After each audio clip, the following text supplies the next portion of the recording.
Well, everyone, welcome. We have here Brian Stryker, who's the head coach for the men's and women's swimming and diving teams here at Alfred University. Brian, thank you so much for taking the time to answer these couple of questions and helping make the video for the Empire 8 Get to Know Staff Member of the Month. First thing I wanted to do is talk about where you went to college, what your major was, and if you're a student athlete. Well, I went to Alfred University. I was a business administration major here. I also focused on at the time we had management information systems, and I minored in computer science. And I swam all 4 years here as well. All right, when you were a swimmer, what were your main events? I swam in college mostly pretty much exclusively freestyle, and I would consider 20 years ago I would say I was a sprinter. Knowing what I know now, I should have been a middle distance swimmer, but at our championship meet you could find me in the 50, 100, and 200 freestyles. All right, and Coach, what made you choose to attend Alfred University? So I went to a pretty small high school in upstate Western New York. I think I graduated with like 57 people. So I went on a few college visits in the fall of my senior year, some bigger schools, and when I visited here, this felt more like home. Certainly a place that, I could go through my whole recruiting spiel that I use now, but it was a place that I felt like I would fit in and probably have the best chance to succeed. All right, and when we look at your time here at Alfred University, both your brothers also attended here, graduated from Alfred University, and they were also members of the swimming and diving team, and later on becoming members of the Alfred University Athletics Hall of Fame, with most recently Brandon being inducted. Yeah, I mean, that's pretty special. If you would have asked me however long ago, 22, 21 years ago, when I was looking at schools, what my goals were, I probably had no idea what a national level Division III swimmer was. I just wanted to be a successful athlete. I wanted to swim fast. Very quickly when I got here, I realized you got to do these things, get a B cut or an A cut, and you got to do X, Y, and Z. And basically that all boils down, it was like a ton of hard work. It was really, made it much easier when my brother swam alongside me,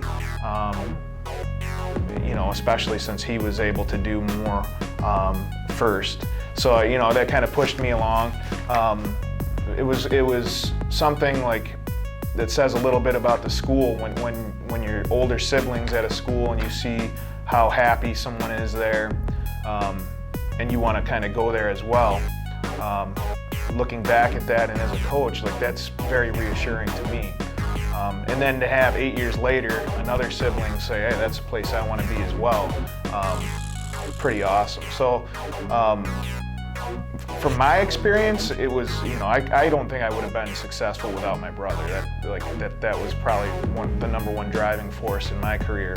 And likewise, they might say similar things. But I think there's something about Alfred University that kind of pulled us all together that was kind of neat.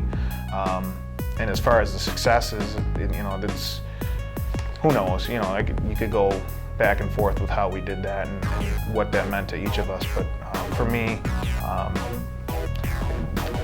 anytime I'm walking up and down our pool deck and I see their names, it's I guess a prideful feeling.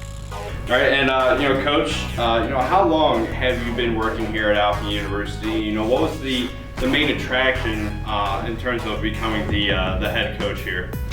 So we're in the second half of my 16th season, and I kind of helped out the 2 years prior to that between when I graduated and came here as the head coach, as I could with my work schedule.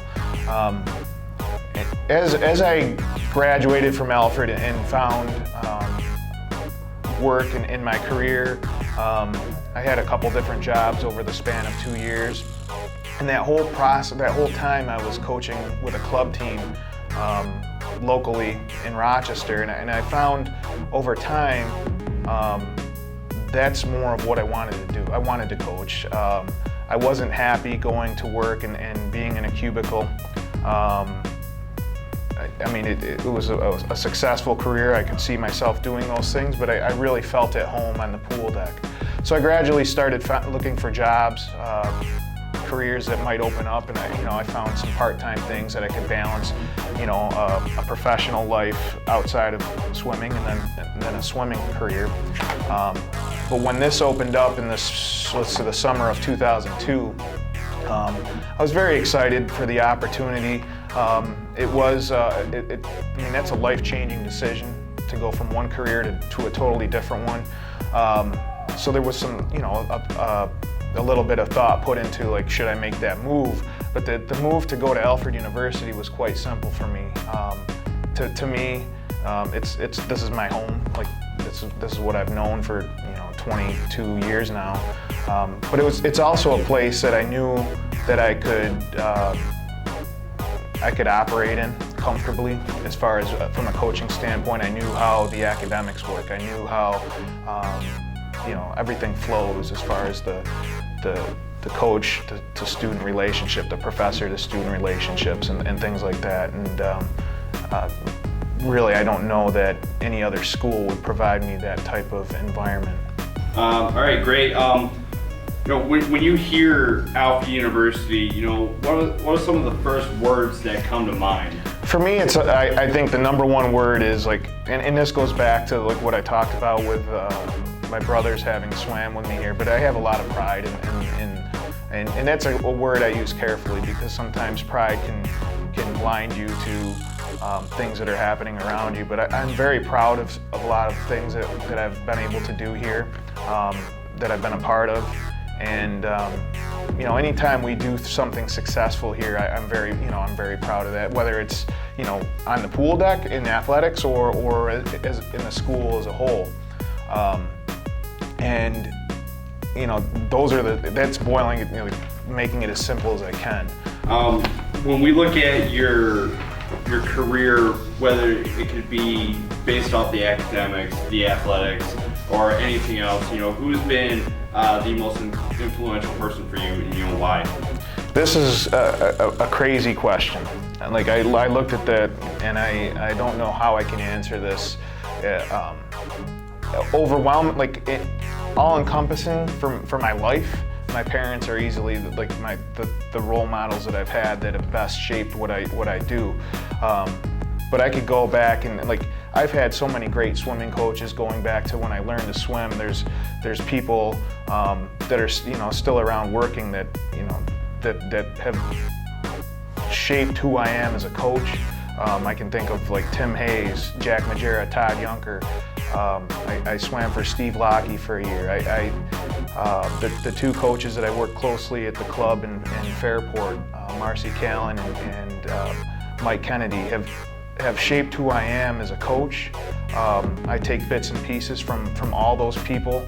My father, a lot of old school mentality from his swimming career and how he raised me, and then my mom was a good balance with how the family life that we had. I think all those things come together, and I take different positives and I think about the negatives, and I kind of shape who I want to be. And hopefully that's something that, as I coach different athletes over the years, that they found to be good for them. And that's one of the main things I look for as I step on the deck, where we sit down for a meeting, is can I provide these student athletes with the best possible role model they can have, and then how do I shape their 4 years up to give them the best chance for success, not just swimming or diving, but when they leave here, I take a lot of pride in the things they accomplish, hopefully afterwards as well.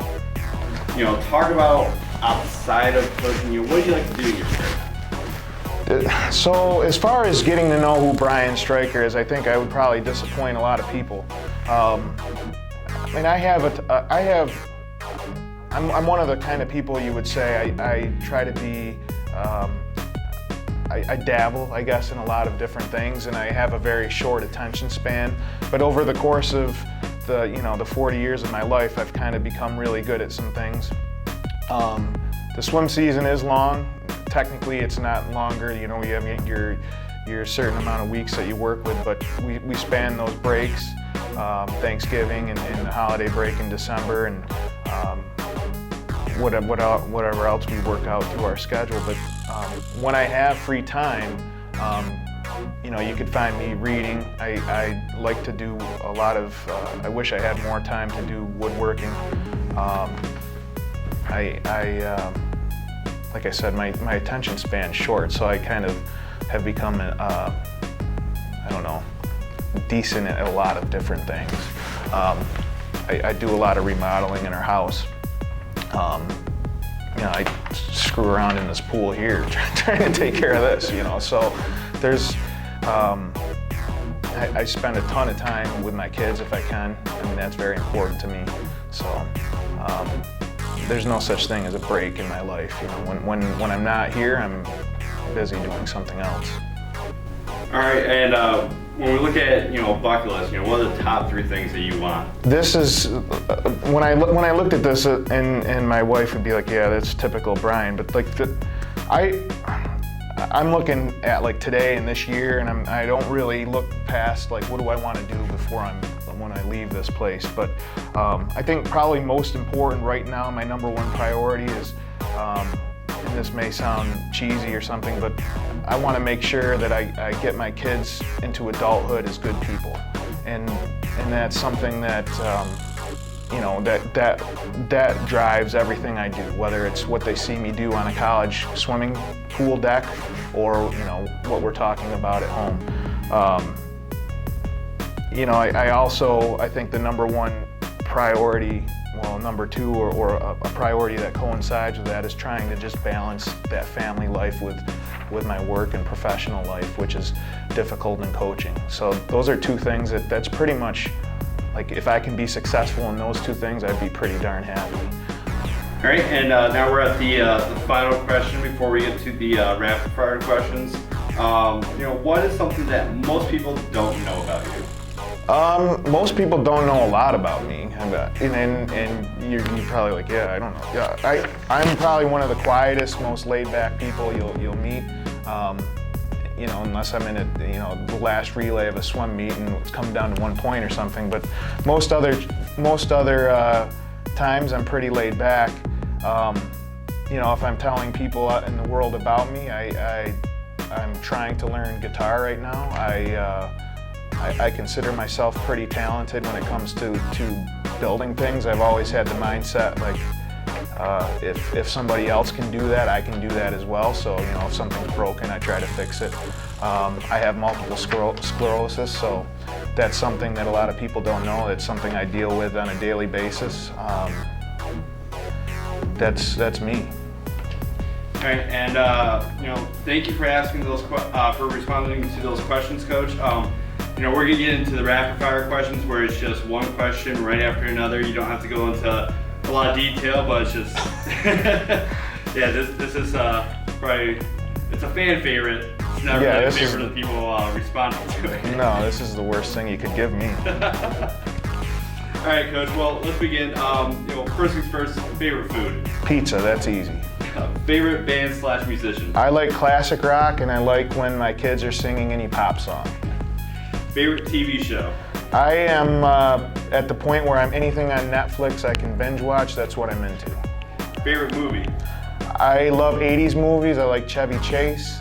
And probably anytime I flip through a channel and I see the Shawshank Redemption on, I'll stay watching that. Favorite book? I like Lee Child, the Jack Reacher books. Favorite place to visit? I'm boring when it comes to that, but as far as nostalgia goes, I like to go to Cape Cod. I like to go to Florida where our team trains. And then recently our family's been going to Myrtle Beach. What's one thing that you cannot live without?